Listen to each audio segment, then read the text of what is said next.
By 9 o'clock Monday morning, Claire Bennett had already been told that her family's business was going to fail. The first person to say it was the bank manager. The second was her father. Neither man sounded like he wanted to be wrong.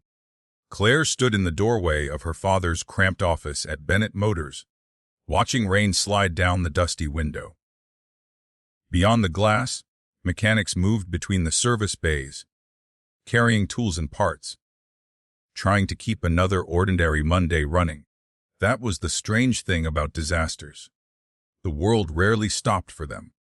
Cars still needed repairs. Customers still complained about prices. Phones still rang. And somewhere inside the building, someone was always making coffee. Her father sat behind his desk with a folder open in front of him. Richard Bennett looked older than he had a month ago. "How bad?" Claire asked. He didn't answer.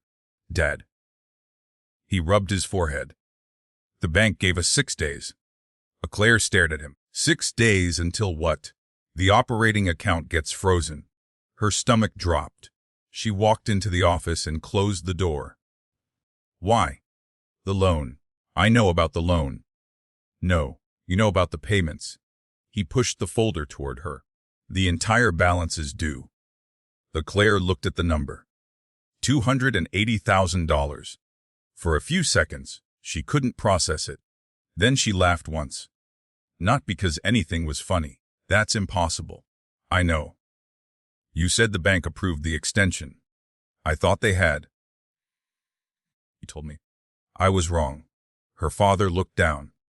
Claire had heard her father admit mistakes before. But never like this. Not with that expression. She sat across from him. "What happened?" 3 bad months. The fleet contract disappeared. 2 major customers moved to another garage. Then the equipment loan came due. "We can sell something?" "There's nothing left to sell." "The building has a lion?" "The equipment won't cover it." Claire stared at the folder. Bennett Motors had been part of her life for as long as she could remember. Her grandfather had opened it in 1988 with 2 service bays and 1 battered tow truck. Her father had expanded it. Her mother had handled the books until she died, and Claire had eventually come back to help keep the place alive. She looked through the office window. On the wall hung an old photograph of her grandfather, standing beside the original garage sign. The Neetam yes, email, Walu, OW. Claire swallowed. "We can't lose it?" Richard's voice was quiet. "I know. If you have a plan, tell me." Her father hesitated. That hesitation frightened her. "There is one possibility." Claire looked at him. "What's the catch?" "The person who can save the business wants something." Who?" "Victor Hale." Claire's expression changed immediately. "No. You haven't heard the proposal." "I don't need to." Victor Hale owned 3 dealerships, a transportation company, and enough commercial property around Ravenwood to make half the town nervous. He didn't save failing businesses. He bought them. Then he took them apart. Richard opened another folder, his offering to guarantee the loan. Against what? Her father didn't answer. Claire reached for the folder. She opened it. Then stopped. Her eyes moved across the first page. She read it again. Then looked up. "What is this?" Richard said nothing. "Why is there a marriage agreement in here?" Her father finally met her eyes. "Victor wants you to marry his son." Claire stared at him. For several seconds, neither spoke. Then she laughed. "You can't be serious." "I wish I wasn't." "Daniel Hale." Richard nodded. The marriage would secure the financing. Claire dropped the folder onto the desk. "Absolutely not." "I know." "Then why are we even discussing it?" "Because if we don't find another solution, the bank takes the business." Claire stood. She began pacing. "Daniel doesn't even like me." "I know." "I don't like him." "I know." "I haven't spoken to that man for more than 10 minutes in the last 5 years." "I know." She stopped. "Then why would he agree?" "He hasn't." That made her turn. "What?" "Victor wants the marriage. Daniel doesn't." Claire stared at him. "Then this is insane." Yes. As she looked back through the office window, a mechanic walked past carrying a transmission part. Tall, broad shoulders, dark hair, gray work shirt with the sleeves rolled up. Gray's marked one forearm. Ethan Cole. 11 years at Bennett Motors. Best mechanic in the building. Possibly the best mechanic in Ravenwood. He had been offered a job in Dallas 2 weeks earlier. Claire knew because he'd mentioned it once. She hadn't asked what he'd decided. Now she wished she had. Her father followed her gaze. Ethan hasn't left. Why? Is waiting to see what happens. Claire looked down. That's stupid. Maybe. He could get a better job. He knows. Claire watched Ethan disappear into the rear bay. Something tightened in her chest. Not because she loved him. She didn't. At least, that was what she had always told herself. But Ethan had been there through everything. When her mother died. When her father had his heart surgery. When the garage nearly closed 3 years earlier. He never made speeches. He just showed up. Claire turned back toward her father. What exactly are Victor's terms? 1-year marriage. Separate bedrooms. I assume. No children. Claire? I'm serious. Richard sighed. I don't know. She picked up the folder again. 1 year. A business saved. Her family's home protected. Then divorce. It sounded horrible. But it also sounded temporary. Safe. Almost manageable. She looked at the old photograph on the wall. Her grandfather had built Bennett Motors from nothing. Her father had spent his life keeping it alive, and now she was supposed to watch it disappear because she refused to marry a stranger. Claire closed the folder. I need to think. Her father nodded. Take the day. She walked outside. The rain had stopped. The parking lot smelled like wet asphalt and motor oil. Ethan was standing near the service entrance, wiping his hands with a rag. He looked at her. You okay? Claire almost said yes. Instead, she asked, did you hear? Some. How much? Enough. She looked away. The business is in trouble. I know. Really bad trouble. I know. She folded her arms. Victor Hale made an offer. Ethan's expression hardened. What kind? Claire hesitated. Marriage. He stared at her. Then he looked away. That's not an offer. No. That's leverage. She nodded. Daniel and I would get married for a year. His father guarantees the loan. Bennett Motors survives. Ethan was silent. Say something. He tossed the rag onto a nearby workbench. Don't. Don't what? Marry someone you don't trust. Claire looked at him. I don't trust Daniel. Then don't marry him. You make it sound simple. It isn't. No. It isn't. Ethan looked at her. You'll lose more than the business if this goes wrong. Claire's voice became quieter. My mother believed this place was worth saving. Ethan said nothing. My grandfather built it. I know. My father promised he'd keep it. I know. Claire looked toward the old sign. I can't be the person who lets it die. Ethan stepped closer. You don't have to carry everything. Someone has to. Why does it always have to be you? She looked at him. For a moment, neither moved. Then Ethan said quietly, Claire, there are things money can't fix. She gave him a tired smile. Right now, money is the only thing that can fix this. He shook his head. Maybe. Then he walked back into the garage. Claire watched him go. She stayed outside for another minute. Then she made the decision she would spend the next year trying to understand. She went back into the office, picked up the marriage agreement, and signed her name. If you're enjoying Claire's story already, stay with us, because what looks like a simple business arrangement is about to become much more complicated than either of them expects. By Friday, Claire Bennett would become Daniel Hale's wife, and she had no idea that the man she was supposed to marry was not the man who would eventually steal her heart. The person who would do that was already working 10 feet away from her, and he had been waiting for years. Daniel Hale arrived at Bennett Motors the next afternoon in a silver Mercedes that looked completely out of place among the dented pickup trucks and dusty work vans filling the parking lot. Claire watched him step out through the office window. Dark suit, polished shoes, expensive watch. Not a single trace of grease anywhere. He looked like someone who had never needed to change his own oil. Claire sighed. Her father glanced at her. You don't have to do this. I know. You can still say no. I know. She picked up the marriage agreement. That's why I'm going to hear him out first. Richard nodded. Daniel walked into the office a minute later. Claire. Daniel. He glanced around. I've never actually been inside this place. That obvious? He smiled. Probably. The Claire gestured toward the chair. Sit. Daniel sat. Claire remained standing. You don't want this? No. The honesty surprised her. Good. Good. They stared at each other. Daniel sighed. My father made the proposal? I know. I said no. I know. He threatened to withdraw the refinancing? I know. Daniel looked at her. So you understand the situation. Unfortunately. He leaned forward.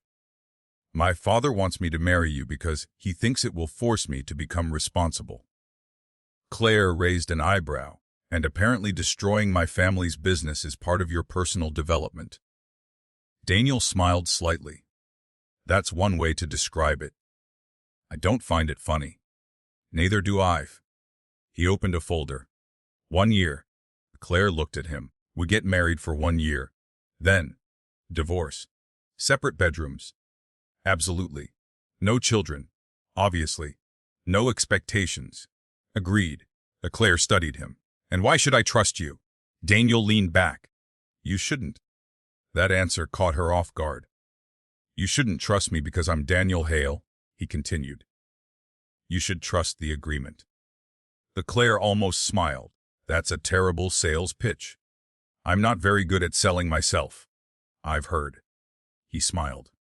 For the first time, she saw the man beneath the polished suit. He wasn't arrogant. Not exactly, he was tired. Maybe even trapped. Why haven't you left your father's company? She asked. Daniel looked down. Because leaving isn't as simple as people think. What does that mean? My father controls the family trust. Claire understood. So if you walk away, I lose everything. And you still don't want the marriage. Why? Daniel looked directly at her. Because I don't want to become my father. Claire didn't expect that answer. She sat down. What is he like? Smart. Daniel paused. Very. And is convinced that if something can be bought, it belongs to him. Claire thought about Bennett Motors. And you? I haven't figured out what I believe yet. She looked at the agreement. You realize this could ruin both of us. I know. People will talk. They already do.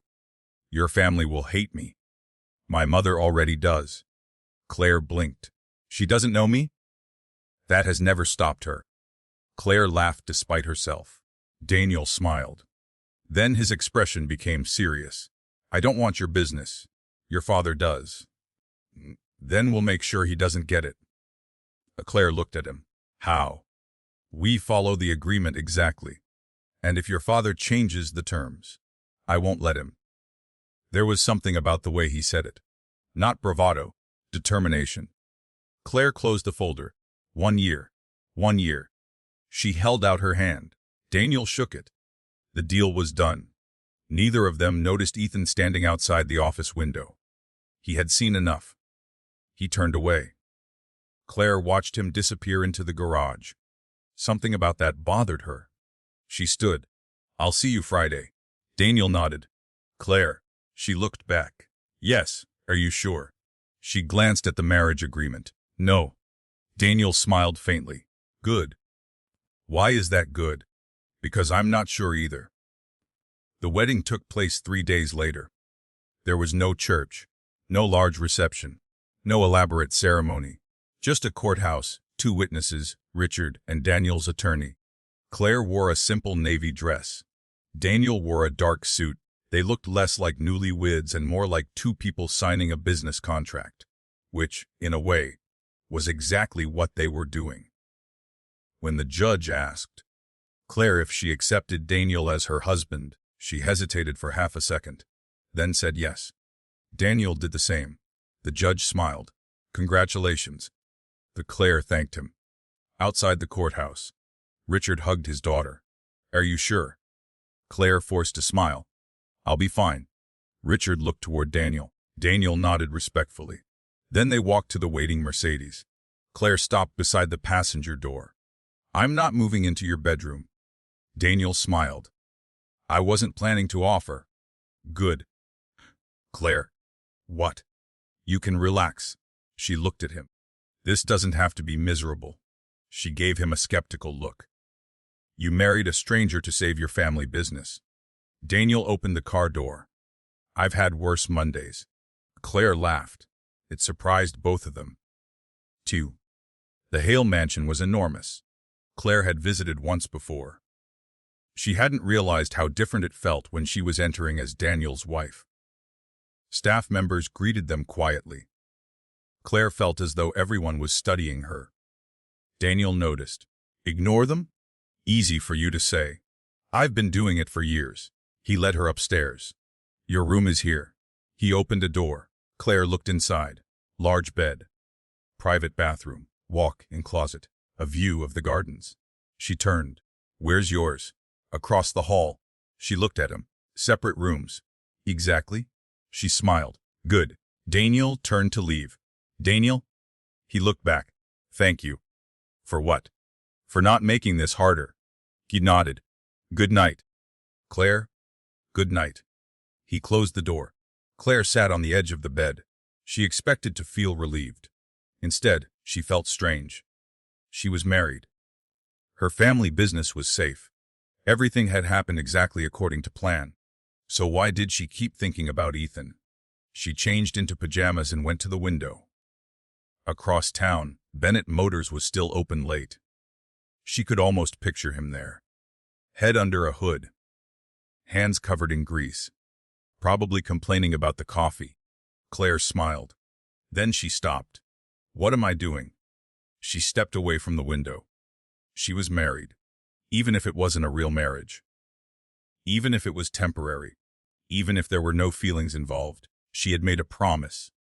She intended to keep it. What she didn't know was that Ethan had made a promise too. A promise to himself. He would never tell Claire how he felt. Not while she was married. Not even if it broke his heart.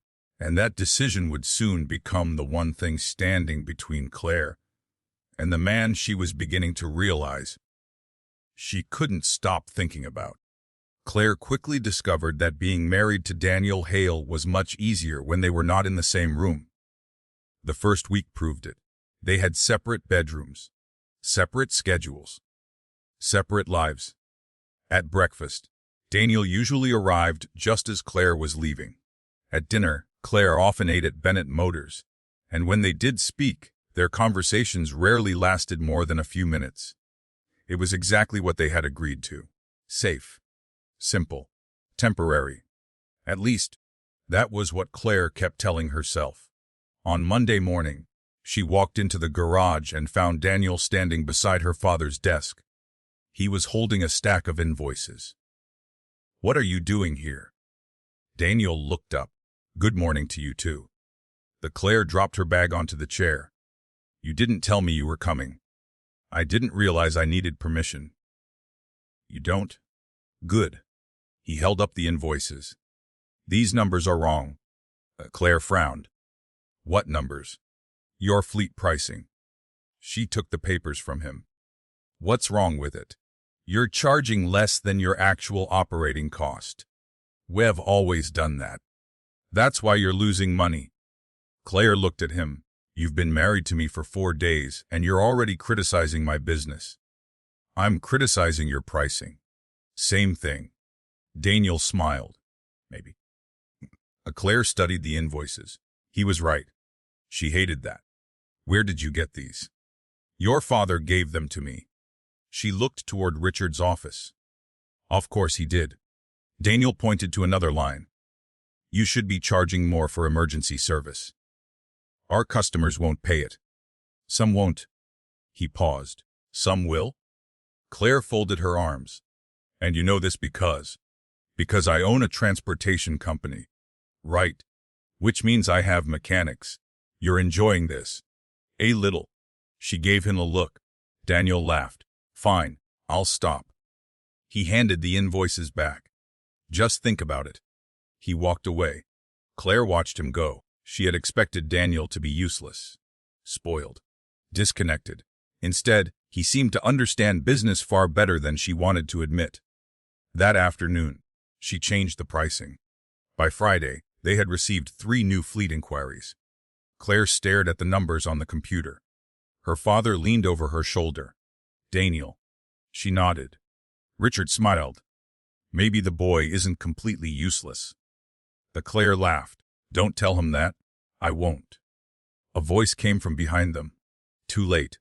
They turned. Daniel stood in the doorway. Richard smiled. I said nothing. You didn't have to. Daniel looked at Claire. You changed the pricing. Some of it. And we got 3 calls. He smiled. You're welcome. Don't get used to it. I wouldn't dream of it. Richard walked away. Claire looked at Daniel. Why are you doing this? Doing what? Helping. He shrugged. Because it's your business. Our business. Claire frowned. We're married. She immediately shook her head. Don't start. I'm not starting anything. He looked at her. I'm just saying that if we're going to be married for a year, I don't want to spend that year watching your family lose everything. Claire didn't know what to say, so she returned to the computer. Thank you. Daniel nodded. Then he left. That evening, Claire stayed late. The garage was almost empty. Most of the lights were off. She heard the sound of an impact wrench from the rear bay. She smiled. Ethan. Of course. She walked toward the service area. He was working underneath an old Ford pickup. Ethan. Hey. He didn't look up. You've been here all day. BC. You've been avoiding me. The wrench stopped. No. Wes. Ethan rolled out from underneath the truck. He sat up and looked at her. Claire. What? You're married? To Daniel. I know. You've said that twice. Because you keep forgetting. She crossed her arms. I haven't forgotten. Good. He stood. He wiped his hands with a rag. Then we're okay? Are we? He looked at her. Shouldn't we be? Claire didn't answer. Ethan walked toward the workbench. She followed. Daniel helped with the fleet pricing. Good. He actually knows what he's doing. Good. He might help us save the business. Ethan nodded. That's good. She frowned. That's all? What do you want me to say? I don't know. Neither do I. He turned toward her. There was something different in his expression. Something guarded. You made your choice. Claire felt a sting. I made a choice to save my family. I know. Then why are you acting like I betrayed you? I didn't say you did. You don't have to. Ethan looked away. For a few seconds, neither spoke. Then he said quietly, I don't want to make your marriage harder. Claire stared at him. It's not real. It is. She shook her head. Not like that. Doesn't matter. He picked up his wrench. You're still his wife. Claire watched him return to work. She wanted to say something. She didn't know what, so she walked away. That night, Claire couldn't sleep. She went downstairs for water. Daniel was sitting alone in the kitchen. He looked up. Can't sleep. No. Neither. She poured herself a glass. What are you doing down here? Thinking. About my father. Claire sat across from him. What about him? Daniel looked at the table. He thinks this marriage is going exactly according to plan. Claire frowned. What plan? He wants me to take over the family company. And I don't want it. Why? Because everything he owns comes with strings. Claire looked at him. Like this marriage. Exactly. She was quiet. Daniel looked at her. You know what my father said when I told him I didn't want to marry you? What? He said. You'll thank me when you're finally responsible. Claire shook her head. That's awful. Daniel smiled. That's my father. She took a sip of water. Do you hate him? Daniel thought for a moment. No. That surprised her. I hate what he does. He looked toward the window. But I still wish he'd be proud of me. Claire understood that more than she wanted to. My father is proud of me. Daniel smiled. You're lucky. Sometimes it feels like being loved means being responsible for everyone's expectations. Daniel looked at her. Exactly. For the first time, Claire realized they had something in common. Neither of them had chosen the life they were living. They had simply become very good at carrying it. Daniel stood. You should get some sleep. You too. He started walking away. Then Claire said, Daniel. He stopped. Yes? Thank you? What? For understanding. He gave her a small smile. Good night, Claire. Good night. She watched him leave. And something strange happened. She realized she no longer thought of him as the man she had been forced to marry. He was becoming her friend. That should have made everything easier. Instead, it made the situation more complicated. Because the longer Claire stayed married to Daniel, the more she began to care about him.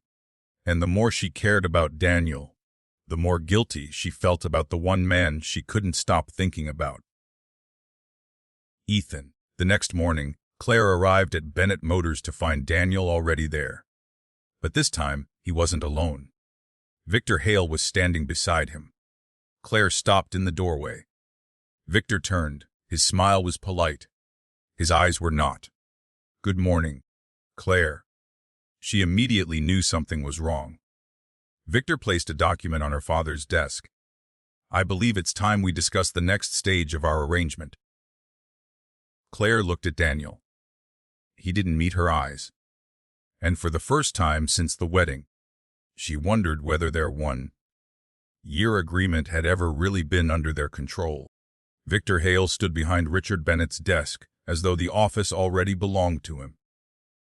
Claire didn't like that. She walked inside and closed the door. What are you doing here? Victor smiled. Checking on my investment. Bennett Motors isn't your investment. Not yet.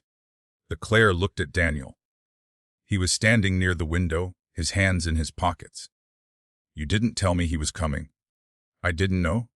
Victor ignored them. I've reviewed the garage's numbers. Claire folded her arms.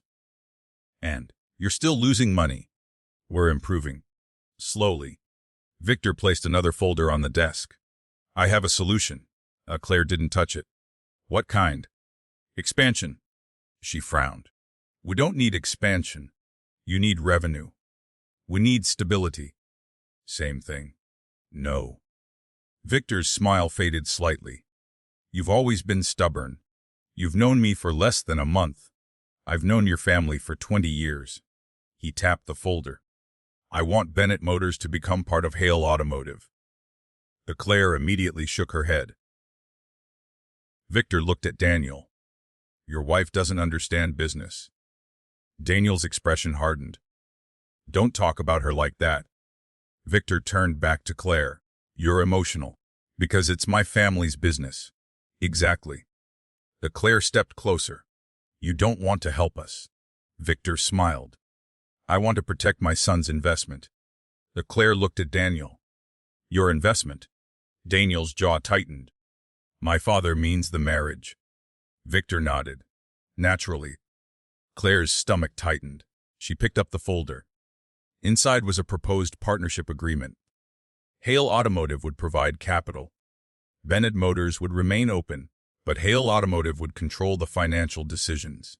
Claire read the final page. Then she looked up. You'd own 51%. Correct. No. Victor sighed. Claire. Nope. You are choosing pride over survival. I'm choosing my family. Victor's eyes narrowed. Sometimes those are not the same thing. Richard stepped forward. Victor, that's enough. Victor looked at him. You have 6 days. The room went silent. He turned toward Daniel. Convince your wife. Daniel didn't answer. Victor walked out. The door closed behind him. Claire looked at Daniel. Did you know about this? No. Are you sure? Wes. She studied his face. He looked angry. Not at her, at his father. Daniel picked up the agreement. He wants control. I know. He'll never get it. Claire looked at him. How do you know? Because I'm going to stop him. That afternoon, Claire found Ethan working on a customer's truck. She waited until he finished. Ethan. He glanced at her. What's wrong? Victor wants control of the garage. Ethan immediately put down his tools. How much? 51%. He shook his head. He'll strip it. I know. What did Daniel say? He's against it. Ethan looked relieved. Then he caught himself. Good. Claire watched him. You trust him? Woo? Daniel? Ethan hesitated. I trust what he's doing right now. That's not what I asked. He looked at her. I don't know him. But he hasn't given me a reason not to. Claire nodded. She appreciated. Ethan returned to the truck. You should go home. I don't want to. He looked at her. Why? Claire smiled faintly. I don't know. Ethan looked away. Neither spoke for several seconds. Then he said, You used to stay here late all the time. I still do. Not like before. What's different? You. Claire frowned. What does that mean? You seem happier. She wasn't expecting that. Happier. Sometimes. She looked at him. Is that bad? No. Ethan smiled. Just different. Claire stepped closer. Ethan. He looked at her. She wanted to tell him about the kitchen conversations with Daniel. The strange friendship developing between them. The way she sometimes forgot the marriage was supposed to be temporary. But she stopped. Because the truth was uncomfortable. She was beginning to care about two people in completely different ways. Daniel made her feel understood. Ethan made her feel alive. And she didn't know what to do with that. That evening, Claire returned to the Hale mansion. Daniel was sitting in the library. A legal pad rested beside him. What are you doing? Trying to find a way around my father. Any luck? Not yet. She sat across from him. Why does he care so much about Bennett Motors? Daniel looked up. Because your grandfather owns the property outright. The Claire frowned. No. The bank has a lion. Not on the entire property. She stared at him. What does that mean? Your grandfather transferred part of the land into a family trust. I didn't know that. Neither did your father. Claire sat forward. How do you know? My father tried to buy it years ago. Why? Because there's a development project planned nearby. Claire's expression changed. Victor doesn't want the garage. Daniel nodded. He wants the land. Everything suddenly made sense. The debt. The marriage. The refinancing. The pressure. Victor wasn't trying to save Bennett Motors. He was trying to acquire the property. Claire stood. Then the marriage was never about you becoming responsible. No. It was about getting control of my family's land. Exactly. She paced across the room. How do we stop him? Daniel looked at her. We need to find the trust documents. Where? My father won't have them. Then who does? Daniel hesitated. Your grandfather's attorney. Claire's heart sank. He's dead. Daniel nodded. I know. Then we're stuck. New. He picked up his phone. I know someone who worked with him. Claire stared. Who? Daniel smiled. My father. She looked at him. You're going to ask Victor for help? No. Daniel stood. I'm going to find out what he knows.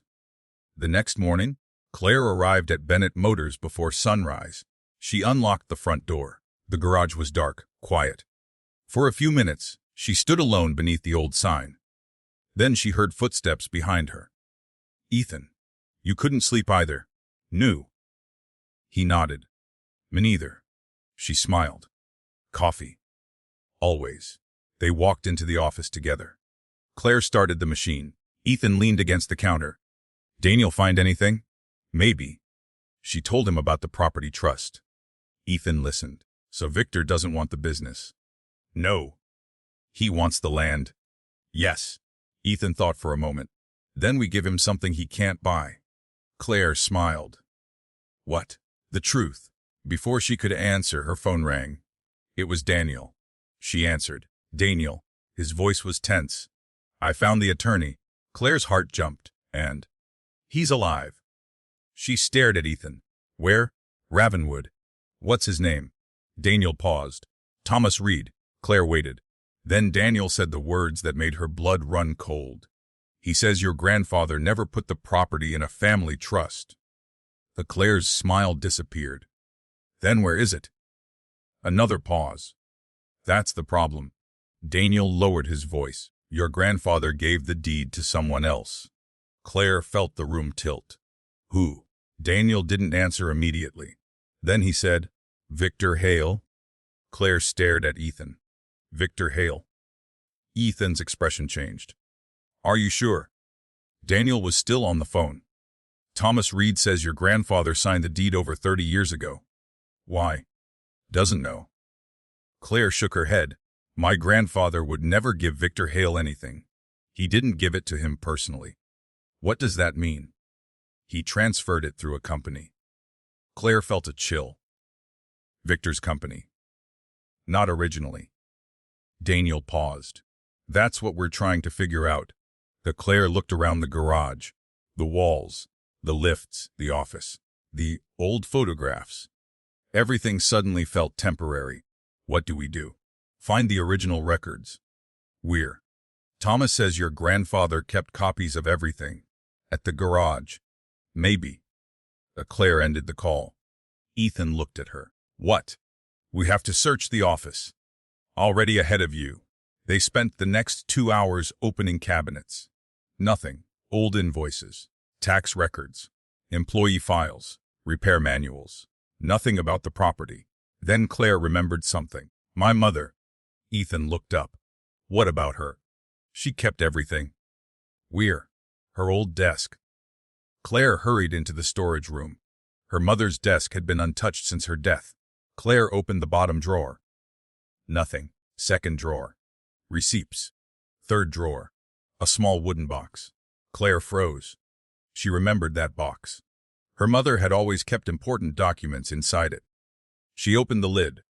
There were photographs, a wedding invitation, her mother's old watch, and one sealed envelope. Claire's hands began to shake. The envelope had her grandfather's handwriting.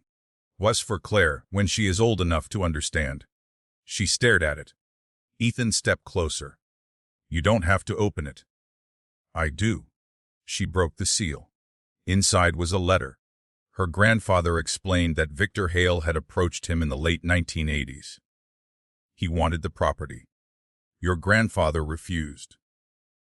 Victor threatened to destroy the business through competition.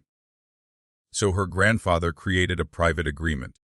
He transferred legal ownership of the land temporarily to a company controlled by a trusted attorney. The arrangement was supposed to last until Victor was no longer a threat. Then the company would transfer the property back. Claire read the final paragraph twice. The transfer had never happened. Her grandfather died believing the attorney had returned the property. He hadn't. Claire looked up. Someone kept the land. Ethan nodded. Ooh, she handed in the letter. He read it. His face tightened.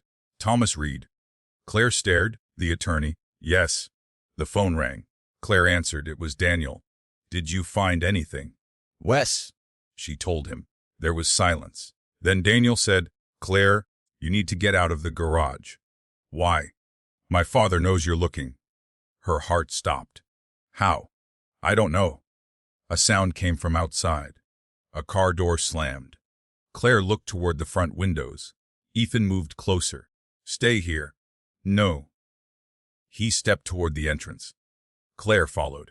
Outside, a black SUV was parked beside the building. Victor Hale stood beside it. He looked directly through the glass. Then he smiled. Victor entered without knocking. Claire. She stood behind the counter. What do you want? To prevent a misunderstanding. You stole my family's property. Victor's expression remained calm. That's an accusation. I have the letter. His eyes changed. Only for a second. But Claire saw it. You shouldn't have that. Why? Because it belongs to the estate. It's addressed to me.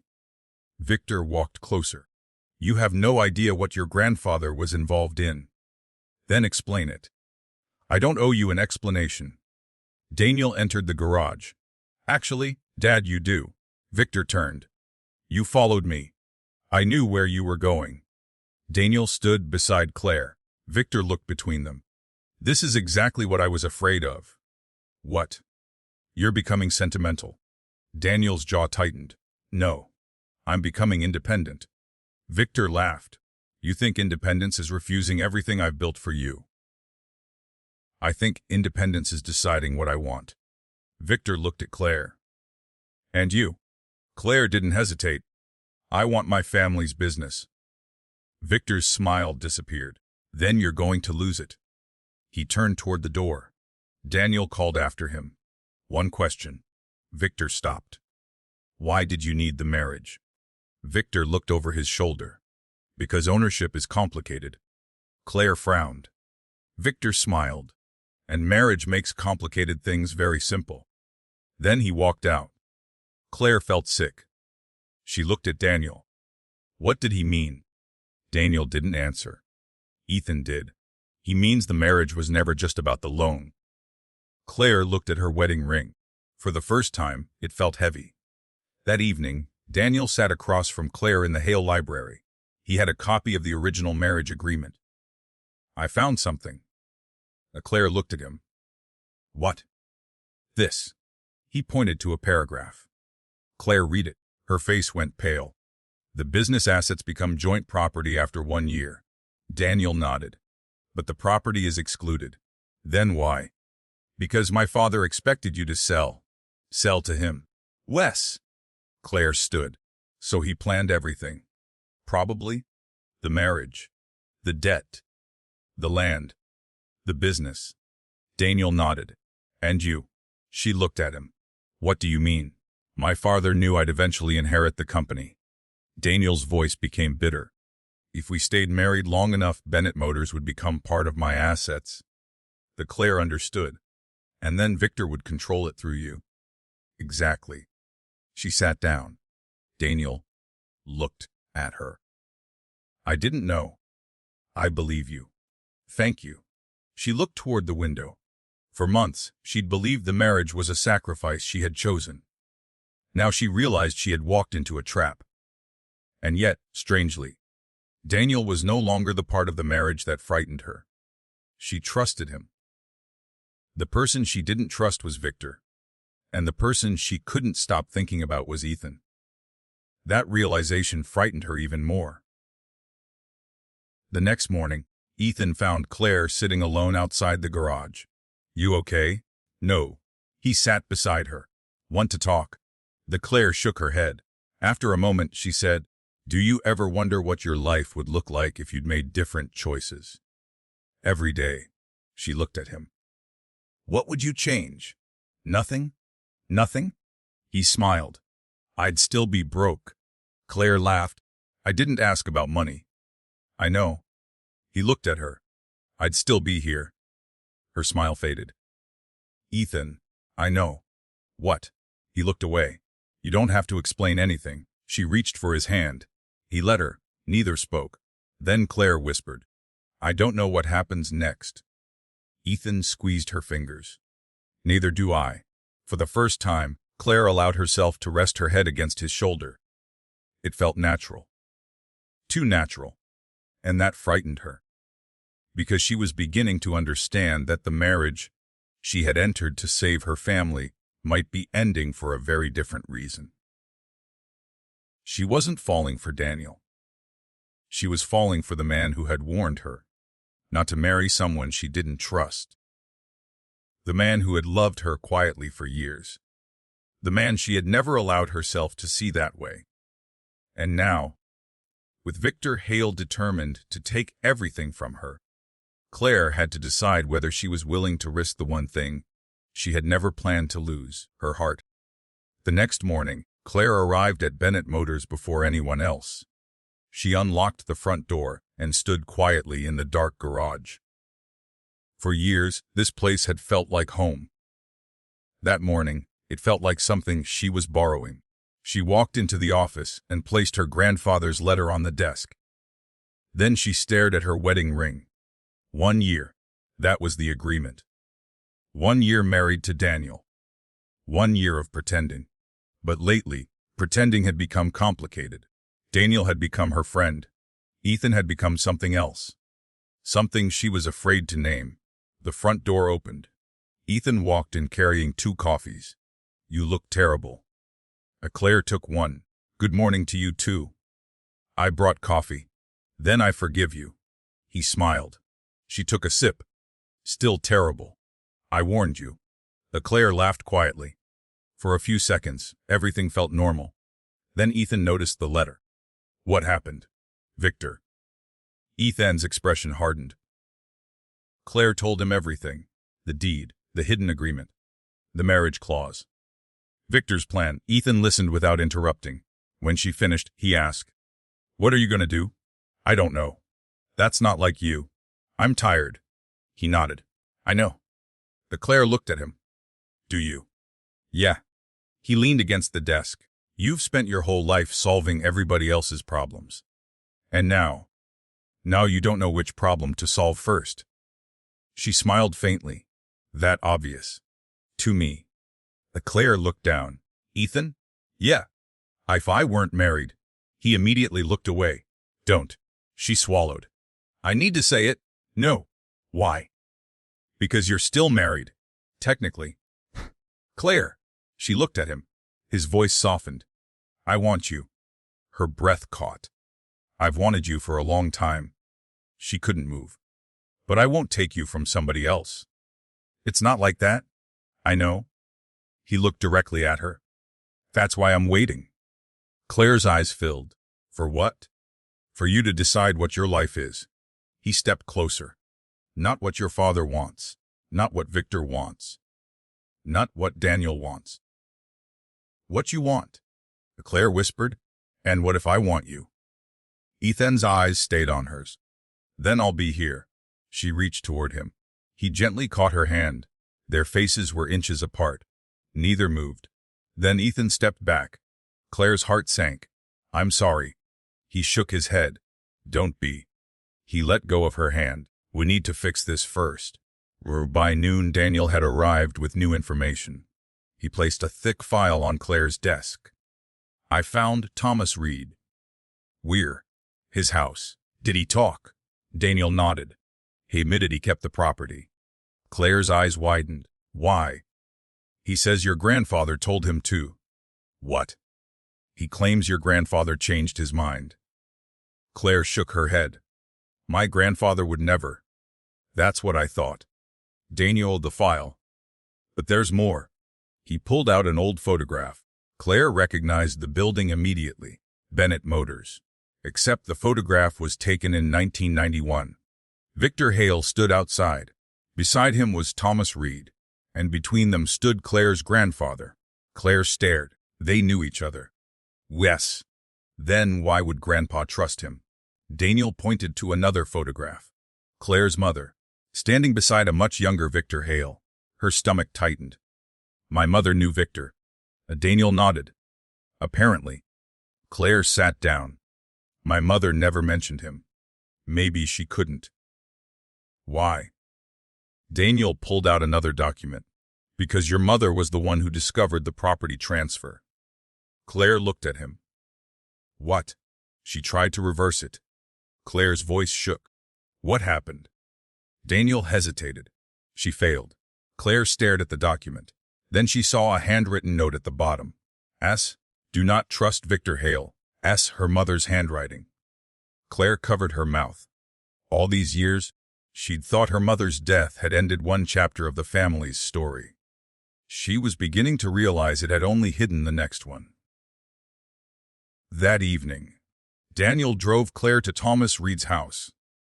Ethan insisted on coming. The three of them stood outside the old lawyer's home. Thomas Reed opened the door.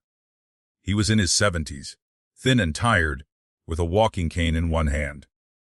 When he saw Claire, his expression changed. "You look like your mother." Claire froze. "You knew her." "I did." What happened? Thomas stepped aside. Come in. They sat around a small dining table. Thomas brought out a box. Inside were old files, photographs, letters, receipts. He placed one envelope in front of Claire. Your mother came to me 6 months before she died. Claire stared at the envelope. Why? She had discovered what Victor had done. What did he do? Thomas looked toward Ethan. Then Daniel. Victor had been trying to acquire this property for years. Claire nodded. We know. Knew. Thomas shook his head. You don't. He opened another file. The property wasn't worth much when your grandfather bought it. Claire frowned. So why did Victor care? Thomas looked at her. Because he knew what would eventually be built around it. Daniel leaned forward. The development project. Thomas nodded. Your grandfather refused to sell. Claire looked at the papers. So Victor took it another way. Yes. Through you. Thomas lowered his eyes. I made a terrible mistake. Claire's voice hardened. You stole my family's property. I thought I was protecting your grandfather. From what? Thomas hesitated. Victor threatened him. Claire's expression changed. How? Knew about the financial problems. What financial problems? Your grandfather had borrowed money. Richard had never mentioned that. Thomas continued. Victor offered to pay the debt in exchange for the land. He refused. Yes. So Victor threatened him. Not directly. Thomas looked at Claire. He threatened your mother. Silence. Claire felt cold. What did he do? Nothing. Thomas looked down. That's the problem. What does that mean? I never had to. Thomas pushed another document across the table. It was a letter. Victor's name was on it. Claire read the first few lines. Her mother's health. Her mother's employment. Her mother's financial situation.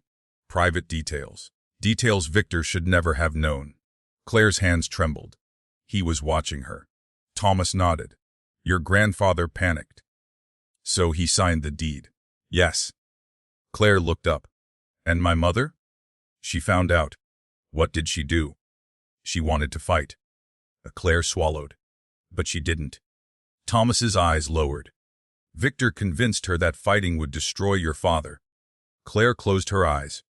For years, she had believed her mother had simply accepted what happened. Now she understood. Her mother had sacrificed herself to protect the family, just as Claire had been preparing to do. The realization broke something inside her. She stood abruptly. I need air. Ethan followed her outside. She walked several feet before stopping. My mother did exactly what I'm doing. Ethan said nothing. She sacrificed everything to protect us. He stepped closer. Claire. What if I'm repeating her mistake? Ethan looked at her. Then don't. She turned toward him. What if choosing you destroys everything? It won't. You don't know that? Nope. He took her hand. But I know something else. What? You shouldn't have to destroy yourself to save your family. Claire looked at their hands. Then at him. I love you. The words came out quietly. Ethan froze. Claire's eyes filled. I think I've loved you for a long time. He pulled her closer. This time there was no hesitation. He kissed her. It lasted only a few seconds. Then Claire stepped back. We can't. Ethan nodded. I know. I meant it. I know. She wiped her eyes. I have to finish this. Then finish it. And after. He smiled. After, you decide. Claire nodded. For the first time, she knew exactly what she wanted. But before she could have it, she had to survive the man who had spent decades controlling her family. And Victor Hale had just learned that Claire had finally discovered the truth. Claire barely slept. By sunrise, she had made one decision. She would not let Victor Hale take Bennett Motors. But she had made another decision too. She would not hide what she felt for Ethan anymore. Not from herself. Not from him. The problem was Daniel. He deserved the truth. Claire found him in the library. He was already dressed for work.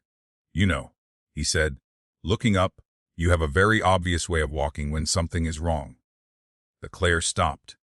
How? You walk faster. She almost smiled. Then she sat across from him. I need to tell you something. Daniel closed his laptop. Okay. I kissed Ethan. Daniel was quiet. Then he nodded. I figured. Claire stared. You knew. I've known for a while. Are you angry? No. Why not? He looked at her. Because I knew this marriage wasn't going to become real. Claire swallowed. It wasn't supposed to. I know. She looked down. But I care about you. Daniel smiled. I care about you too. She looked up. You're not upset. Of course I am. Claire's expression fell. Daniel continued. But not because you love Ethan. He paused. I'm upset because I wanted to be the person you could trust. You are. Then we're okay. Claire's eyes filled. Daniel, he leaned back. You know what I realized? What? I don't want my father's company. She frowned. What are you going to do? Walk away? Just like that? No. He smiled. Not just like that. He opened a folder. I've spent my entire life letting my father decide what I should become. He pushed the folder toward her. That's over. Inside were documents transferring Daniel's shares in Hale Automotive into a blind trust. Claire stared. You're giving up control? Yes. Why? Because I finally understand something. He looked at her. Having everything isn't the same as owning your life. Claire smiled sadly. You sound like Ethan. Daniel laughed. Please don't insult me. She laughed too. For a few seconds, the tension disappeared. Then Daniel's phone rang. His expression changed. What? He listened. Then stood. We're. Claire watched him. What happened? Daniel lowered the phone. Someone broke into Bennett Motors. They arrived 10 minutes later. The front door was unlocked. The office had been searched. Drawers were open. Papers covered the floor. The safe was still closed. Nothing appeared stolen. Claire walked into the storage room. Her mother's wooden box was gone. Her heart stopped. Ethan. He turned. What? The letter. She looked around. The letter from my grandfather. Gone. Daniel walked toward them. What else? Claire looked at the empty shelf. The deed. Ethan's face hardened. Victor. Daniel nodded. He knows. Claire felt a chill. He knows what we found. A police officer entered the room. Ems Bennett. Claire turned. We found something. He handed her a photograph. It had been left on her desk. Claire looked at it. It showed her and Ethan standing outside Thomas Reed's house, taken the night before. Her blood ran cold. Someone was watching us. The officer nodded. Apparently. Claire handed the photograph to Daniel. He studied it. There's more. He turned it over. Written on the back were 4 words. Just leave the land out. Claire's hands trembled. Ethan stepped closer. Don't. She looked at him. Don't what? Let him scare you. I'm not scared. Ethan gave her a look. You're shaking. Claire looked down. He was right. She was terrified, but not for herself. For everyone around her. Her father. Ethan. Daniel. Even Thomas Reed. Victor had already proven he was willing to destroy lives. Claire looked at Ethan. I can't let you get hurt because of me. He frowned. That's not your decision. It is? No. He stepped closer. You don't get to decide whether I'm allowed to stand beside you. Claire's eyes filled. Why? Because I love you. The words were simple. No speech. No drama. Just the truth. Claire reached for his hand. Daniel looked away. Not because he was uncomfortable. Because he understood that some moments belong to other people. That afternoon, Claire received a call from the bank. The refinancing agreement had been suspended. Again, the bank manager sounded apologetic. The guarantee has been challenged.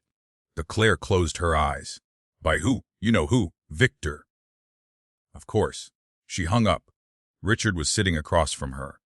So Claire told him. He sighed. Maybe we should sell. Claire stared. No. We've been fighting this for months. We can win. Look, Claire. We can. Richard looked at his daughter. You sound like your mother. Claire froze. What? when she believed something was worth fighting for. There was no stopping her. He smiled sadly. Sometimes I wish she'd been more willing to let things go. Claire looked down. She shouldn't have had to. Richard didn't answer. Claire took his hand. We're not selling. He nodded. Then what? She looked toward the garage. Ethan has an idea. Ethan's idea was simple. Too simple. They would separate the operating business from the property. The garage would become a tenant. A new company would lease the building. Victor could fight over the land. But he couldn't take the business. Claire looked at him. Can we legally do that? Maybe. Daniel nodded. It's possible. Claire looked between them. You two planned this. Ethan smiled. Not exactly. Daniel added. We argued for an hour.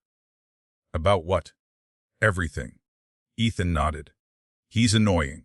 Daniel smiled. He's stubborn. Claire looked at them.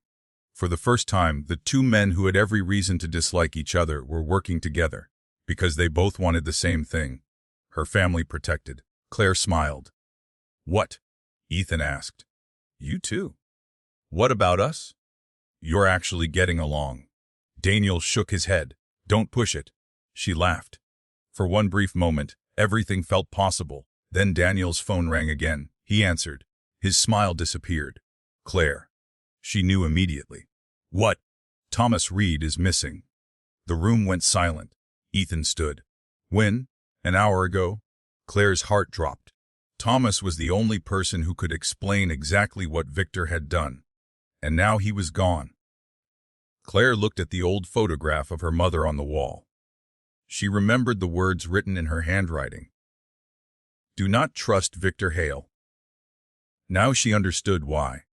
Victor wasn't simply trying to take Bennett Motors. He was erasing every person who could prove how he had done it.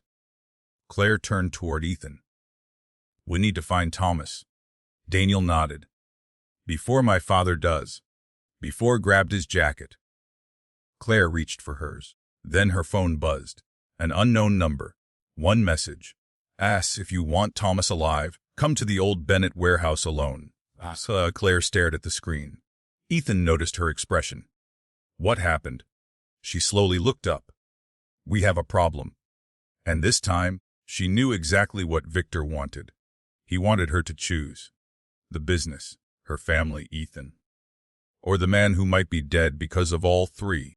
Claire stared at the message on her phone. I second, if you want Thomas alive, come to the old Bennett warehouse alone. Axis and Ethan reached for the phone. She pulled it back. No. Claire. I have to go. Not alone. The message specifically says alone. Then it's a trap. I know. Ethan stepped closer. That's exactly why you're not going. Claire looked at him. If Thomas is alive, I can't risk it. And if Victor is waiting for you, then I'll deal with him. No. His voice was firm. You don't get to walk into a trap because you're afraid someone else might get hurt. Claire's eyes filled. That's exactly what my mother did. Ethan went quiet. She continued. She sacrificed herself because she thought it was the only way to protect us. And you think you have to do the same. I don't know what else to do. Daniel stepped forward. Then don't decide yet. Claire looked at him. He held out his hand. Give me the phone. She did. Daniel studied the number. It's a burner. Can you trace it? Maybe. He immediately called someone. Claire paced across the office. Ethan watched her. Claire. What? If you go, I'm going. No. You don't get to stop me either. She looked at him. Victor could hurt you. Hay could hurt you too. I couldn't live with that. Ethan stepped closer. And I couldn't live knowing you went there alone. Their eyes met. Daniel cleared his throat. I hate to interrupt. They both looked at him. I found the location. Claire turned. The warehouse is still standing. Then let's go. Daniel shook his head. Not yet. He held up the phone. The message wasn't sent from the warehouse. Claire frowned. Where? 3 blocks away. Ethan's expression hardened. Decoy. Exactly. Daniel looked at Claire. Your father is at the garage. The Claire froze. What? I just got a message. Her phone rang. Richard. She answered immediately. Dad? Nothing. Dad? A man's voice came through. Hello, Claire. Victor. Her blood ran cold. Where's my father? Safe. Put him on. Not yet. But Claire gripped the phone. What do you want? You have something that belongs to me. The deed? Among other things. You're not getting it? Victor laughed softly. You sound like your mother. Claire's face hardened. Don't mention her. She was stubborn too. Where is my father? Come to the garage. Why? Because I think it's time you understood something. The call ended. Claire looked at Ethan and Daniel. We're going? Daniel shook his head. That's what he wants. No? Then we're not playing his game. The Claire looked at him. What do you suggest? Daniel took a breath. We let him think we're playing. 20 minutes later, Claire drove toward Bennett Motors. Daniel followed in another vehicle. Ethan sat beside Claire. Neither spoke. When they reached the garage, the front doors were open. Too open. Claire stopped the car. Ethan grabbed her arm. Wait. She looked at him. What? Look. The lights inside the garage were on. Every single one. But there were no employees, no customers, no sound. Claire's stomach tightened. Daniel pulled up beside them. He got out. Nobody goes inside alone. They entered together. The office was empty. Richard's chair was overturned. Claire ran toward the back. Dad. No answer. Then she saw him. Richard was sitting in the break room. His hands were tied. But he was alive. Claire rushed toward him. Are you okay? He nodded. They didn't hurt me. Who? 2 men. Victor. Richard shook his head. They never said. Ethan cut the restraints. Daniel searched the room. Then he noticed something on the table. A folder. Victor's handwriting. Daniel opened it. His expression changed. What? He handed it to Claire. Inside was a copy of the original property deed. But there was something else. A second document. Claire read it. Then looked up. This isn't Victor's company. Daniel nodded. I know. She looked at him. Then whose is it? Daniel pointed to the signature. Claire stared. Her father's name was on it. Richard went pale. I never signed that. The Claire looked at him. I believe you. Daniel shook his head. Your father didn't sign it. Then who did? He pointed to the bottom of the page. Your mother. Silence. Claire couldn't breathe. My mother. Daniel nodded. Someone forged her signature. Richard stared at the document. Knew. Claire looked at him. Dade. He shook his head. Your mother never knew about this. Claire looked at the signature again. It was almost perfect. Almost. Then she noticed something. Her mother's handwriting always leaned slightly to the right. This signature didn't. Claire whispered, It's fake. Daniel nodded. Victor needed someone to believe it was real. And he used my mother's name. Wes. Claire closed the folder. Why? Daniel looked toward the garage doors. Because he's trying to make it look like your family gave him the property willingly. Richard stared at the papers. But why now? Daniel's expression became grim. Because the development project is finally moving forward. Claire looked at him. What development project? Daniel hesitated. Victor's been waiting 30 years. Claire's stomach dropped. Waiting for what? For the city to approve the new highway extension. He pointed toward the map on the wall. The highway will run directly behind this property. The Claire stared at the map. The garage land would become extremely valuable. Victor hadn't been chasing a failing business. He had been chasing a future fortune.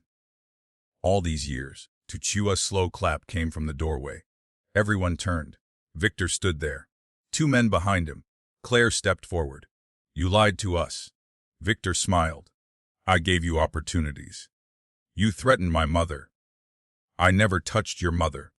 You destroyed my grandfather's business. Nubu. Victor shook his head. Your grandfather destroyed his own business. Claire's anger rose. You forged documents. Prove it. You kidnapped Thomas. Victor's expression changed. Thomas made his own choices. Where is he? Alive. Claire stepped forward. Where? Victor looked at her. You've become very difficult. I learned from my mother. For the first time, Victor's smile disappeared. Daniel stepped beside Claire. Nuff. Victor looked at his son. You still don't understand. I understand perfectly. You've thrown away your future for this. No. Daniel looked at Claire. I chose it. Victor laughed. You think she loves you? Daniel's expression remained calm. No. He looked at Claire.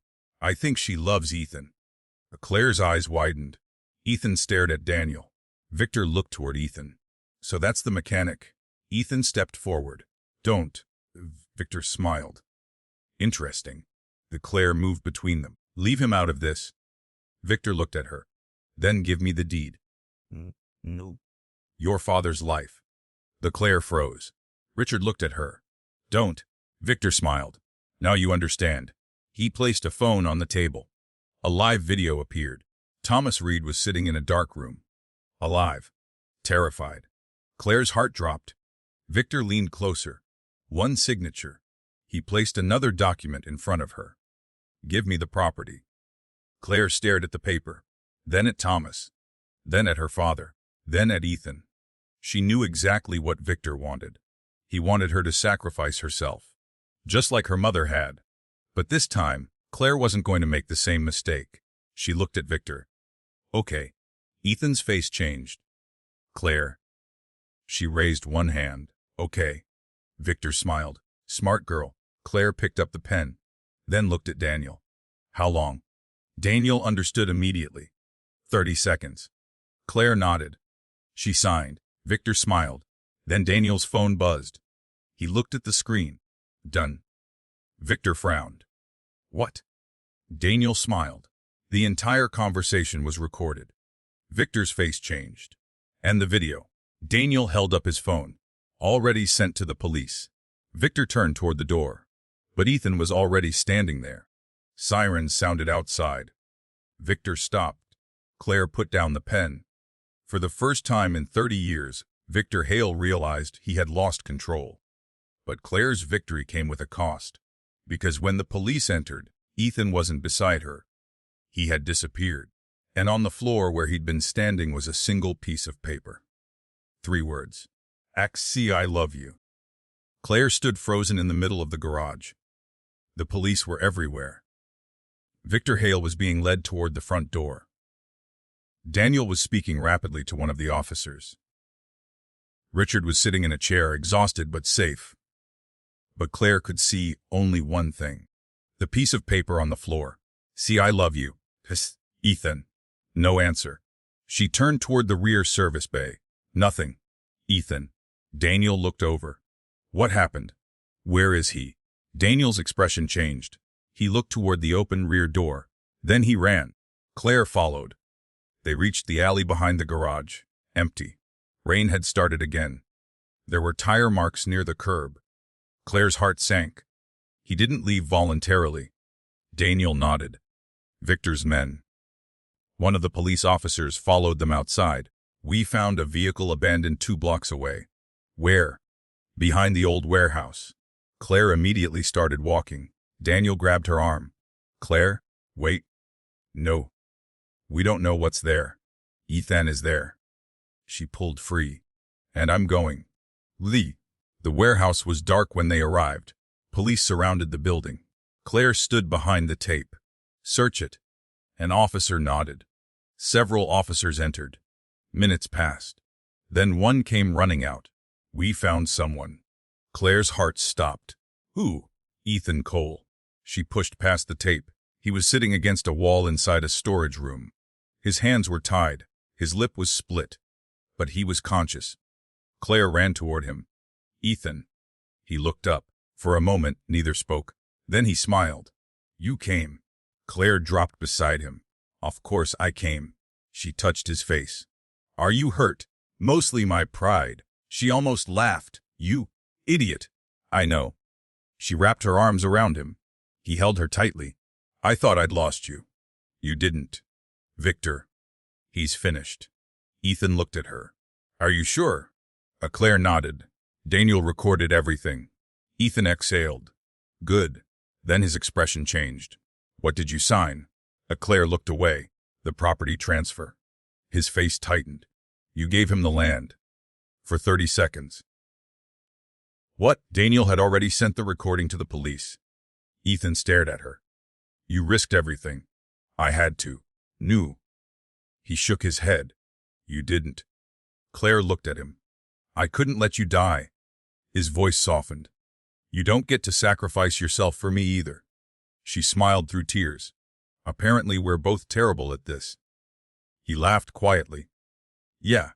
The next morning, Victor Hale was formally charged. The evidence was overwhelming. The recording, the forged documents, the financial records, Thomas Reed's testimony, Megan's testimony, and the original letter from Claire's grandfather. For the first time in decades, Victor had nowhere left to hide. But Claire wasn't celebrating. She sat in the Bennett Motors office with Ethan beside her. Daniel stood across the desk. The property transfer is void, Daniel said. Claire looked up. Completely? Wes, what happens to the business? You keep it? Claire exhaled.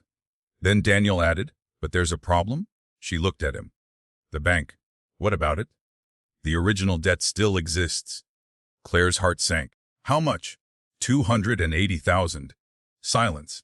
Ethan looked at Claire. We'll figure it out. She shook her head. How? I can take the Dallas job. No. It would solve part of it. No. Ethan looked at her. Claire, I am not letting you leave again. Daniel cleared his throat. There may be another option. Claire looked at him. What? I'll buy the debt. No. Claire, I won't let you keep rescuing me. I'm not. Daniel smiled. I'm buying it from the bank at a discount. She frowned. Why? Because I have enough money to do it. That's still rescuing me. No? He looked at Ethan. I'm investing in the business. Ethan raised an eyebrow. Why? Because I believe in it. The Claire stared at him. Daniel continued. And because I owe you both. You don't owe us anything. Maybe not. He placed a document on the desk. Read it? Claire picked it up. Daniel was offering them the money with no controlling interest, no ownership, no conditions. Just a long-term loan at almost no interest. Claire looked up. You'd do this? Daniel smiled. I spent most of my life believing money gave people power. He glanced toward the window. Turns out giving it away can take that power back. The Claire smiled.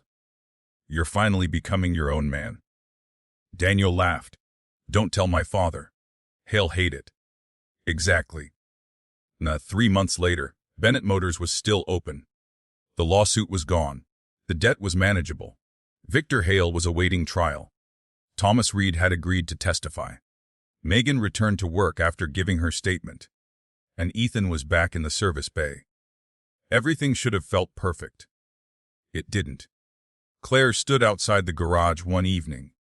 Ethan joined her. You've been quiet. I'm thinking. That's dangerous. She smiled. I've been married for almost a year. Ethan's smile disappeared. Right. The agreement ends next month. He nodded. I know. She looked at him. Does that bother you? No. You're lying. Less. She laughed softly, then became serious. What happens after? Ethan looked at her. That's your choice.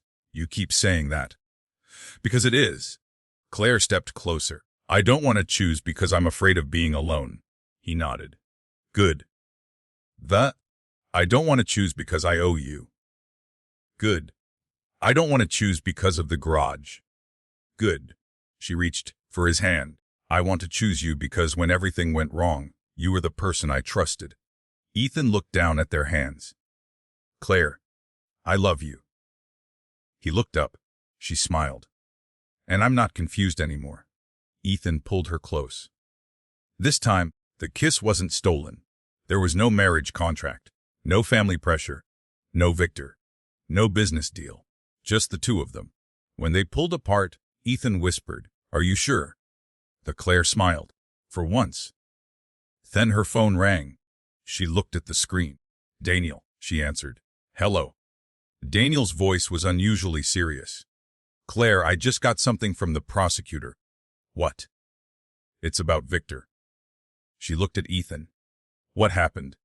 "The prosecutor found another document." Claire's stomach tightened. "What document?" Daniel paused. "Your mother's original property agreement."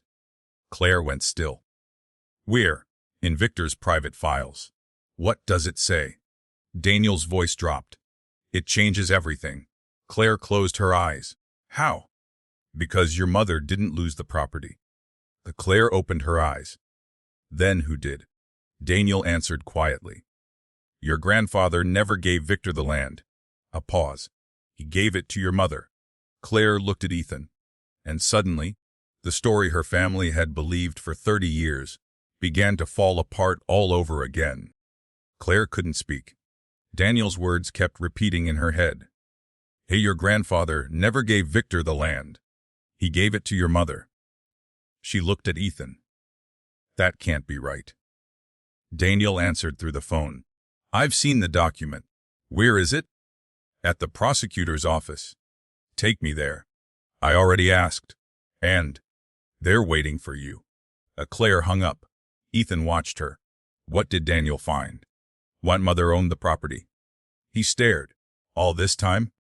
Apparently. She grabbed her coat. "Come on." The prosecutor's office was almost empty when they arrived. Daniel was waiting in the hallway with a file in his hands. He handed it to Claire. "This is the original." Claire opened it. The document was dated 31 years earlier. Her grandfather had transferred ownership of the property to Claire's mother, Margaret Bennett. Not Victor. Not Thomas Reed. Margaret. Claire read the document twice. Why would Grandpa do this? Daniel shook his head. "We don't know." Ethan pointed toward the final page. "Look." There was a handwritten note. Claire recognized her mother's handwriting immediately. "If this property belongs to Claire," excess her breath caught. "What?" Daniel nodded. "Your mother changed the beneficiary." Claire looked at him. "When?" 6 months before she died. Claire's hands began shaking. "Why didn't she tell me?" Daniel looked at Ethan. "Maybe she planned to." "Then why didn't she?" Nobody answered. A prosecutor approached them. "Emma's." "Bennett." Claire nodded. "We found something else." He opened another file. Inside was a letter from Margaret. Claire unfolded it. Her mother's words were simple. "Ex Claire. To Lister 6, if you're reading this, something went wrong." Claire stopped. Her vision blurred. She continued. "Sis Quas, I need you to understand something. Your grandfather trusted the wrong people. I trusted them too. The property is yours. Tux does not your father's, not Victor's. Yours." Claire looked up. The prosecutor continued. "There's more?" She kept reading. "As Victor will try to convince you that the land belongs to him. He will make promises. He will threaten people. He may even try to use the family against itself. Dos Yankees, don't give him anything, and don't let anyone convince you that protecting your family means sacrificing yourself." Claire lowered the letter. She couldn't breathe. Ethan gently touched her shoulder. Her mother had somehow predicted exactly what Claire had been doing. The marriage, the sacrifice, the fear, everything. Claire whispered. She knew. Ethan nodded. She knew someone would try again. The prosecutor explained the legal situation. Because Margaret had transferred the property to Claire before her death, Victor's claims were worthless. The forged documents were irrelevant. The supposed marriage-based transfer had never been valid. And the land was worth far more than anyone had realized. Claire could sell it. She could develop it. Or she could keep it. The choice was finally hers. For the first time in 30 years, nobody else controlled the answer. Outside the building, Claire stood beneath the evening sky. Ethan waited beside her. "What are you going to do?" She looked toward him. "I don't know." "That's okay." She smiled faintly. "Everyone keeps telling me that." "Maybe they're right." She laughed. Then her expression became serious. I spent my whole life trying to save Bennett Motors. You did. But my mother wanted me to understand something. What? That I don't have to sacrifice myself to save everyone. Ethan nodded. Claire looked toward the city. What if I sell the land? You could pay every debt. Wes, expand the business. Wes, never worry about money again. Ethan smiled. Sounds tempting. Claire looked at him. But you don't look happy. She shook her head. I'm not. Then don't. She took his hand. I think I know what I want. The following morning, Claire called a meeting. Richard sat at the head of the table. Daniel sat beside him. Ethan stood near the window. Claire placed the property documents on the table. The land is mine. Richard stared. Your mother's. She transferred it to me. He read the documents. His eyes filled. Why didn't she tell us? She tried. Claire placed the letter beside him. Richard read it. His hands began to shake. I never knew. Claire sat beside him. Neither did I. Richard looked at her. Your mother always thought she had to protect us. I know. He wiped his eyes. She shouldn't have. Claire reached for his hand. No. She looked around the room. And neither should I. Everyone went quiet. Claire took a breath. I'm not selling the property. Richard looked surprised. What? I'm keeping it. Daniel smiled. Good. Claire continued. But Bennett Motors isn't staying the same. She pointed toward the financial documents. We're going to rebuild. Ethan smiled. How? Slowly? She looked at him. Honestly? Daniel nodded. And independently? Exactly. Claire looked at Daniel. I don't want your money. He laughed. I knew you were going to say that. But... She paused. I'll accept your investment. Daniel raised an eyebrow. Under one condition. What? You get no controlling interest. Deal. And no family conditions. Deal. And you never use the words my father when we're discussing the business. Daniel laughed. That's going to be difficult. Then practice. Everyone laughed. For the first time in years, the future didn't feel like something Claire had to survive. It felt like something she could build. That evening, Claire returned to the garage. Ethan was closing the service bay. You really meant it. She looked at him. About what? Keeping the property. Wes. And rebuilding. Yes. And accepting Daniel's investment. Yes. He smiled. Sounds like a lot of work. It is. You sure you want me around? Claire walked closer. Actually, she slipped her arms around him. I was hoping you'd stay. He smiled. That's convenient. Very. He kissed her forehead. Then Claire pulled back. There's one more thing. What? The marriage. Ethan's expression changed. The divorce is final though? Not yet? He stared. What? The Claire smiled. Daniel and I still have paperwork. Right. And our 1-year agreement officially ends next week. Ethan nodded. So? Claire took a breath. So after that, I don't want to pretend anymore. He looked at her. Claire, I want a real relationship. He smiled. You've got one. She laughed. I haven't even asked. You're taking too long. She kissed him. Then they stood together beneath the old Bennett Motors sign. For the first time, Claire didn't see the garage as something she had to save. She saw it as something she could choose. And she finally understood her mother's last warning. Love was not supposed to require her to disappear. But Claire didn't know that one final problem remained, because the divorce papers were already signed. And Daniel had just discovered something that could change everything again. Claire found Daniel in the library. He was standing beside the desk with the divorce papers in his hand. What happened? Daniel looked up. We have a problem. Claire's stomach tightened. What kind? He held up the papers. The divorce isn't final. I know. Knew. He shook his head. You don't. He handed her the document. Claire read it. Then read it again. Her signature was there.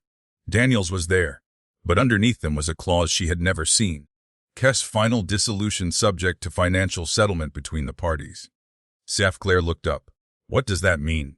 It means my father added a condition. Victor. Yes. But he's in custody. His attorneys aren't. Daniel sat down. They've filed a claim. Claire felt exhausted. On what grounds? They're arguing that because Bennett Motors benefited from Hale financing during the marriage, the company owes compensation. Claire stared at him. How much? Daniel gave her a tired smile. Enough to put you right back where you started. She closed her eyes. Of course. Daniel stood. But there's something else. What? I can fight it. Claire looked at him. How? I'll testify that the marriage was arranged under pressure. That could damage you. I don't care. Daniel. He looked at her. You saved me too, Claire? She frowned. When? When you showed me I didn't have to become my father. He smiled. I owe you the truth. The hearing was scheduled for the following week. Claire spent every day preparing. Daniel gathered financial records. Richard found old business documents. Ethan worked late at the garage. Nobody complained. They were tired, but they were together. The night before the hearing, Claire found Ethan sitting alone outside the garage. You should be sleeping. So should you. She sat beside him. Are you scared? Yes. He nodded. Me too. Claire looked at him. What happens if we lose? We won't. But if we do? Ethan thought for a moment. Then we start again. She smiled. You make everything sound simple. It isn't. He took her hand. But I don't care where we live. She looked at him. I don't care what we have. He squeezed her fingers. I just don't want to lose you. Claire leaned against him. You won't. The hearing lasted 4 hours. Victor's attorneys argued that the marriage had benefited from Hale financing. Daniel testified first. He told the court exactly how his father had arranged the marriage. He admitted that the agreement had been presented under financial pressure. Then Claire testified. The attorney questioned her for nearly an hour. Did you willingly marry Daniel Hale? Claire answered honestly. Yes. Then the marriage was voluntary. Not completely. Explain. Claire looked toward Daniel, then at the judge. My family was facing bankruptcy. She paused. I believed marrying Daniel was the only way to save it. And was it? Yes. The attorney smiled. Then you benefited. Claire shook her head. No. The room became quiet. I survived. She continued. That's different. The attorney frowned. Claire looked at the judge. I didn't marry Daniel for money. I married him because I thought I had no other choice. Daniel looked down. The attorney tried again. But you now own valuable property. Because my mother left it to me. Which your family had benefited from. No. Claire's voice became firmer. My family built that business. She looked toward the opposing table. Victor Hale tried to take it. And failed. The attorney had no response. The judge ruled 2 hours later. The financial claim was dismissed. The marriage was officially dissolved. Claire walked outside. For a moment, she simply stood there. She was no longer married to Daniel. The arrangement was over. Completely. Daniel walked beside her. So? She smiled. So, you finally get your life back. Claire looked at him. I never lost it. He smiled. You know what I mean. She nodded. Thank you. For what? For being my friend. Daniel looked toward the courthouse. I think we started as two strangers trying to survive. And ended friends. Claire smiled. Friends. They hugged. Then Daniel stepped back. Goo. We're. He nodded toward the parking lot. Ethan was waiting beside his truck. Claire smiled. Daniel laughed. Don't make him wait. She walked toward Ethan. He opened his arms. She stepped into them. No more contracts. No. No more conditions. No. No more pretending. Definitely no. Claire smiled. Good. Ethan looked at her. So what are we? She took his hand. Whatever we want. He smiled. Then kissed her. Behind them. Bennett Motors stood under the afternoon sun. The old sign was still hanging. The business was still alive. But Claire knew now that it wasn't the building that had saved them. It was the people, her father, her mother, Daniel, Ethan, and finally, herself. There was still work ahead. The garage needed rebuilding. The family needed healing. And Claire had to learn how to live without carrying everyone else's burdens. But for the first time, she wasn't afraid of what came next. She had chosen it. And this time, nobody had chosen for her. 6 months after the divorce, Claire still caught herself reaching for the wedding ring she no longer wore. Not because she missed the marriage. Because she sometimes missed the woman she'd been when it started. The woman who believed she had to save everything. The woman who thought asking for help was weakness. The woman who believed love was something that came after everyone else had been taken care of. She wasn't that woman anymore. Bennett Motors had changed too. The old garage was still standing, but the business was finally growing again. The fleet contracts had returned. The waiting room had been renovated. 2 new lifts had been installed, and Ethan had somehow convinced Claire to replace the coffee machine. She still hated the new one. It's worse, she told him one morning. Ethan looked at the machine. It's brand new, exactly. He smiled. You complain about everything, only the important things. He leaned over the counter. How about this? He kissed her. Better. The Claire smiled. Much. From the office doorway, Richard cleared his throat. You two know there are customers here, right? The Claire laughed. Ethan turned. Morning, Richard. Don't morning me. Richard walked away. Claire watched him go. My father likes you. He tolerated me before. He likes you now. That's worse. She laughed. Then she noticed a package on the counter. What is that? Ethan shrugged. Open it. Inside was a framed photograph. Claire's grandfather stood beside the original Bennett Motors sign. Her mother was beside him. Her father was younger. And in the corner was Claire as a little girl. She stared at it. Where did you find this? Your father had it. Why didn't he frame it? Because he said it belonged to you. The Claire ran her fingers across the glass. Her eyes filled. Ethan stood beside her. I miss her. I know.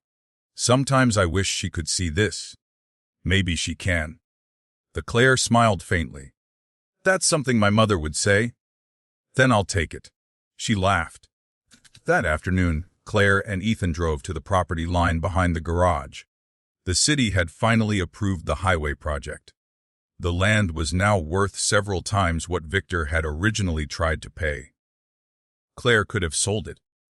Instead, she made a different decision. She had the property placed into a family trust. The garage would remain there permanently.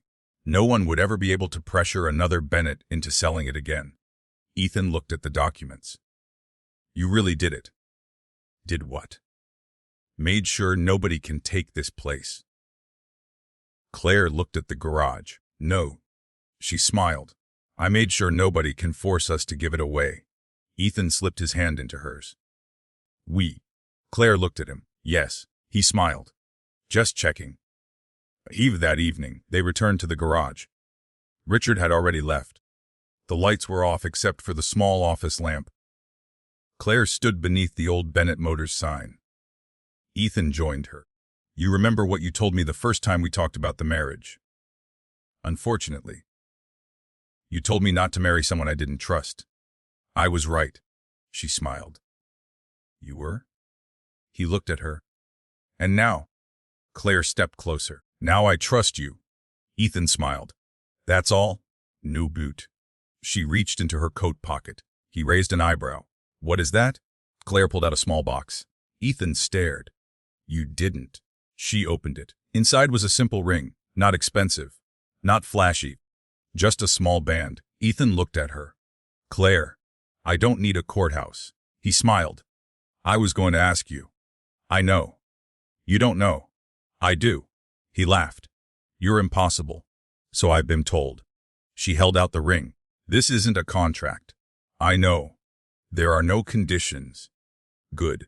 No one is forcing us. Even better. She smiled. I just want to choose you. Ethan took the ring. Then he looked at her. Then I choose you too. He slipped it onto her finger. Claire looked at it. Then at him. And suddenly, the memory of her first wedding came back. The courthouse. The paperwork. The fear. The feeling that she was sacrificing her future to protect the past. This time, there was no fear. No pressure. No deal. Just love. Ethan kissed her. And when they pulled apart, Claire rested her head against his shoulder. You know what? What?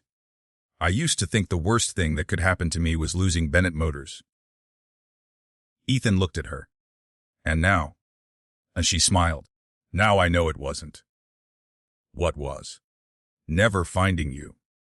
He held her tighter. Outside, rain began tapping against the garage roof. The same sound Claire had heard on the morning her father told her the business was dying. The same sound she'd heard before signing the marriage agreement. But everything felt different now. The rain hadn't changed. She had. Claire looked around the garage. Her grandfather's photograph. Her mother's letter. Her father's old desk. Ethan's tools. Their life. Not perfect. Not easy. But theirs. She finally understood what her grandfather had meant all those years ago. A business could be rebuilt. A fortune could disappear. A building could be sold. But the people who stayed when everything fell apart were worth more than any property.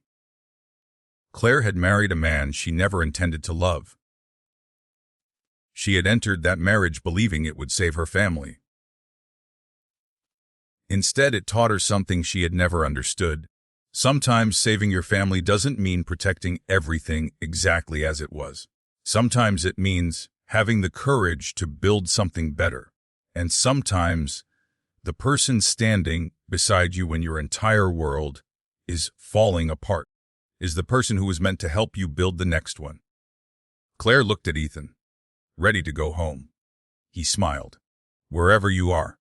She took his hand, and together they turned off the lights. The garage went dark, but the old Bennett Motors sign remained above the door. Still standing. Still theirs. And for the first time, Claire didn't feel like she was holding on to the past. She was finally home. If you enjoyed Claire and Ethan's story, subscribe to Between Raindrops Stories for more stories about impossible love, second chances, family, sacrifice, and the people who find each other when they least expect it.